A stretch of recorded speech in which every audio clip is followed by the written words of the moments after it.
1150 AM WDEL and WSTW HD3, Wilmington, Delmarva Broadcasting Company stations.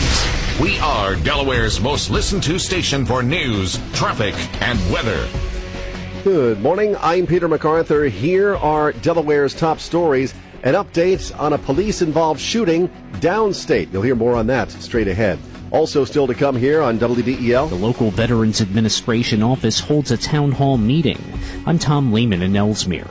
And the latest on the ISIS situation from CBS News is on the way. Your WDEL Delaware AccuWeather forecast for today. Partly sunny, nice, a high of 76 degrees. We will check all-day traffic watch as well. WDEL Sports, Phillies try to gain a series split with the Padres tonight. Your pregame coverage on WDEL starting at 8:35. Right now, it's 64 degrees, and it's 11 o'clock on WDEL.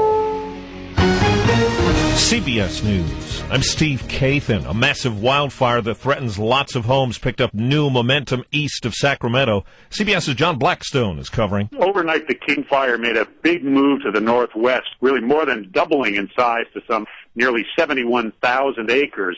It's now threatening 2,000 residences or so that are buried in the mountains here in the forest. People have been evacuated from those homes. The fire is just 5% contained. The campground Rodney Mercer has run in that area for years burned to the ground. I started crying. I put in so much work up there and trying to get it good and everything. And even I just talking about it now, I get choked up. What's left of a tropical storm has spared major cities in Arizona, but some parts of the state are getting heavy rain and flash flooding. There's also been high water in parts of New Mexico and western Texas. Now to Scranton, Pennsylvania. Mourners have packed a church for the funeral of State Trooper Brian Dixon, gunned down in last week's ambush outside his barracks. CBS's Don Daler says police are hunting the suspect, a heavily armed survivalist. Police continue to search the woods around towns like Blooming Grove, and schools in the area remain closed for another day out of precaution. Authorities say that while this man should be considered extremely dangerous, that they still believe that his primary focus is his personal vendetta against law enforcement officers. 6 people are being held in Australia. Police say they're linked to the terror group ISIS and were plotting to behead someone in that country at random and post the video on the internet. Prime Minister Tony Abbott. This is not just suspicion, this is intent, and that's why the police and security agencies decided to act in the way they have. Officials say a person born in Afghanistan who spent time in Australia ordered ISIS supporters to carry out the plan. Here at home, the Senate's expected to approve the White House plan to train and arm Syrian rebels who are battling ISIS. The House passed it yesterday.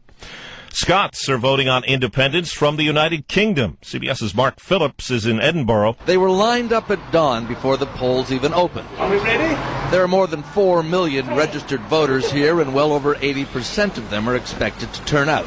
One of the reasons this poll has been so difficult to predict is that so many people have registered who have never voted before, including 16 and 17-year-olds. On the economy here at home, an encouraging employment report is out from the government. Weekly claims dropped by 36,000 to 280,000. That's the lowest level since mid-July and the second lowest since the year 2000. CBS News business analyst Jill Schlesinger. Mortgage rates have tacked on their largest one-week gain of the year. Freddie Mac says the average now on a 30-year fixed loan is 4.23%. Wall Street, the numbers, the Dow is up 84.